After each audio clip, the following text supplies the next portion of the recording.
Je m'appelle Terence Bois, je suis biologiste de formation. J'ai fait ma maîtrise en médecine cellulaire à l'Université de Montréal et mon entreprise, c'est Valence Discovery. Pour moi, être entrepreneur, c'est être passionné.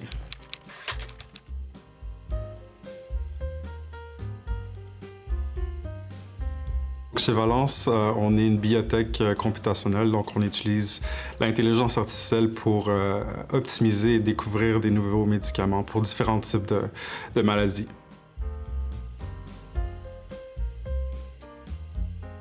Je pense que tout a commencé avec mon père qui est entrepreneur et ça a vraiment un peu shapé la façon que je voyais mon avenir. Et ayant ce penchant vers les sciences biologiques, je me suis demandé très rapidement qu'est-ce que je peux faire avec ces technologies pour avoir un impact sur des problèmes dans le monde. Et très naturellement, la biotechnologie était un avenue intéressante, donc je suis allé vers ce champ d'études.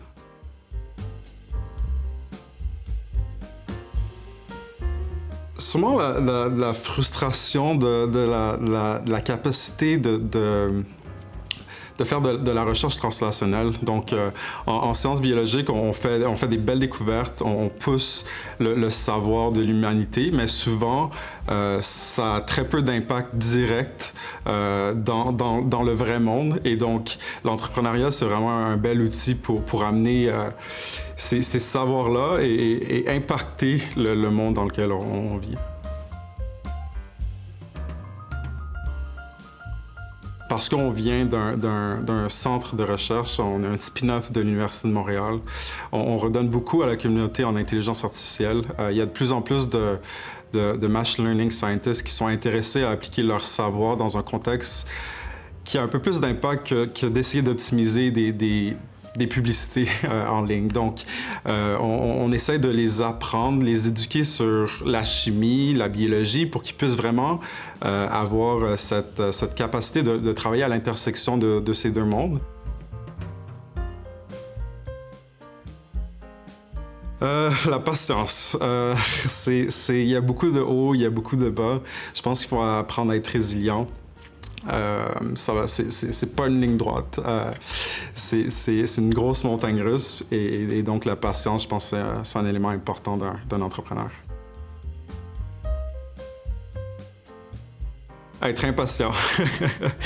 Donc, vouloir aller trop vite, surtout quand on commence, on pense, OK, dès que tu commences à avoir un peu de traction dans ton projet entrepreneurial, tu vas aller go, tu vas aller vraiment vite et très rapidement, tu réalises, OK, non, ça va prendre plus de temps, mais t'es sur la bonne voie, fait qu'il faut apprendre à être patient et pas agir trop rapidement. De bien s'entourer. Surtout dans des champs complexes où est-ce que beaucoup d'expertise est demandée. Très rapidement, on s'est fait conseiller de s'entourer de personnes qui sont passées par là. Et donc, on a pu bâtir un réseau d'entrepreneurs à l'intersection de la biotech ou de l'intelligence artificielle qui étaient là pour vraiment nous aiguiller à travers notre cheminement. Et donc, ça a été super utile pour nous. L'équipe qu'on bâtit en termes des personnes qui vont joindre notre mission pour vraiment bâtir l'entreprise avec les fondateurs, c'est très important de bien bâtir une belle culture d'entreprise et identifier les bonnes personnes qui ont la même motivation.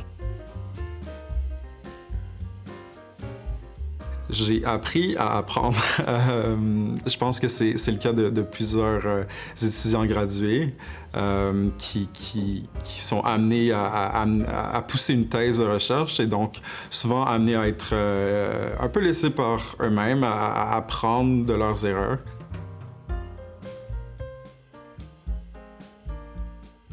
Toute compétence en lien avec les soft skills.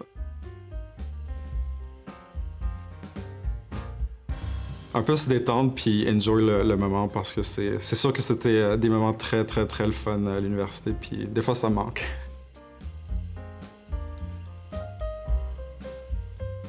C'est un livre d'enfant mais qui que je relis des fois à chaque 2-3 ans, c'est Le Petit Prince.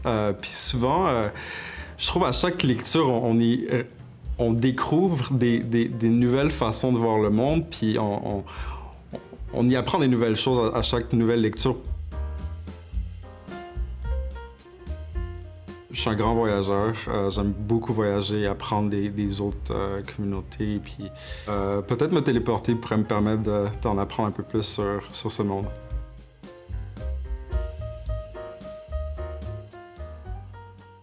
Black Panther, ouais, non, ça a été... je suis un gros comic books fan.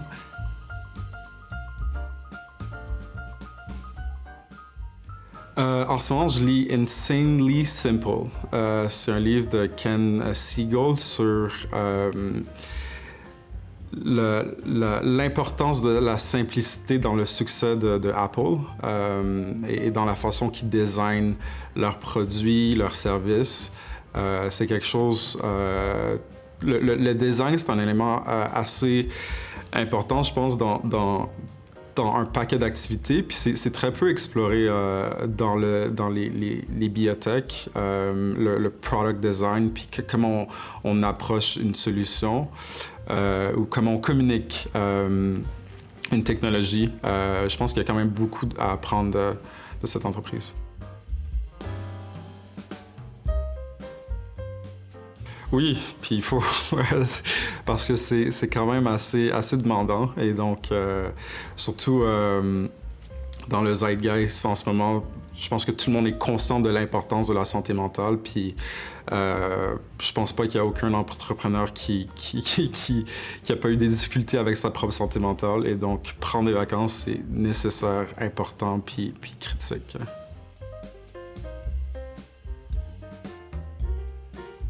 Que c'est facile. Souvent, ce qu'on voit dans les médias, c'est les gros succès, les rondes de financement ou ça, peu importe un succès d'un entrepreneur. Puis l'envers du décor est très peu exposé. Et les highlights qu'on voit souvent dans les médias, ce sont souvent les pics qui durent qui ne durent pas longtemps. Et la majorité du temps, c'est vraiment à être... dans mon cas, en face d'un ordinateur, travailler, répondre à des courriels, puis essayer de faire avancer la mission de l'entreprise. Et ouais, non, c'est pas facile.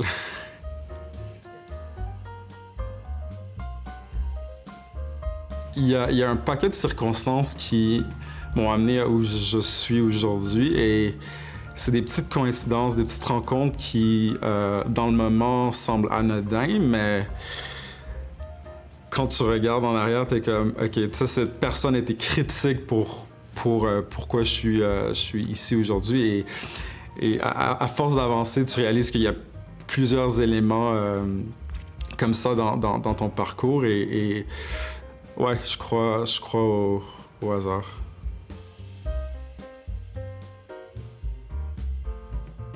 Ouais, je déjeune pas. Mais sinon, un beau gros latte les matins, ça me suffit.